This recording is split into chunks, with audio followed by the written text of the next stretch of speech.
I think that a lot of the bigger issues that I've had to overcome have to do with diversity in general and in my family not being accepted. And I was actually outed in the 7th grade as gay. It just caused a lot of bullying and things to occur. And that kind of just set the tone for the rest of my life moving forward. Around the time before I turned 15, I went into the foster care system and I ended up homeless in Minnesota for about a year. I was on the streets for 2 years. Before that, I was living with my adoptive parents, who was not a good family at all. That's when I decided to leave and make a life of my own. When I first started homelessness, I pretty much thought I was gonna die out there. It's pretty scary when you first are like, wow, I've got no place warm to sleep. You didn't have money, you didn't have a job, so you're just kind of just stuck. And then that's where Together came along.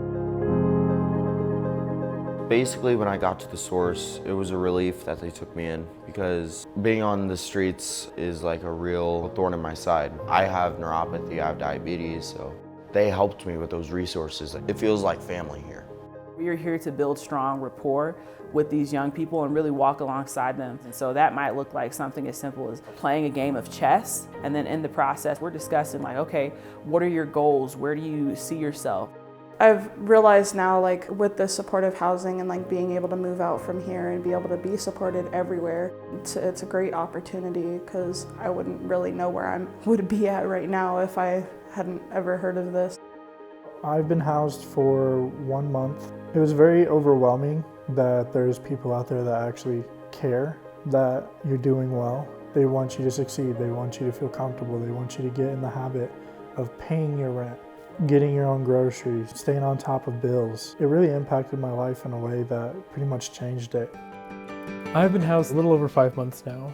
I think the biggest way that stable housing has helped me is to realize that a lot of what I've been told growing up about not being able to be successful and having the life that I wanted to have weren't true, and that I can live a life that I want and have good relationships and friendships.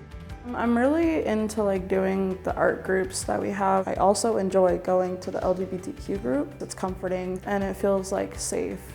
I think what I appreciate most about the youth here at Together is the community that they form all on their own. They definitely have a sense of camaraderie together. They want to be there for each other. They want to see each other flourish and do better. Personally, I feel like my resilience is just like helping others. You never know what trauma a person's been through.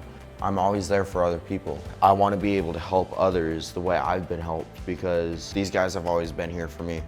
I've shown a lot of resilience in getting through some of the hardships that I've dealt with, some of the trauma and PTSD that I have, like with my social anxiety. The depression kicks in sometimes and it's like, oh God, I'm not gonna do this, I don't wanna do this anymore. But if I give up now, how will I ever know where I could have been?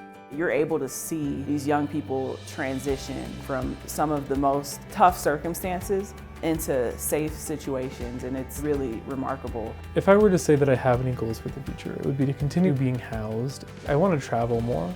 I just want to live, you know. It's great to see when they do better and then they move on from here, because that is obviously the ultimate goal, is to see them move on and not need us anymore.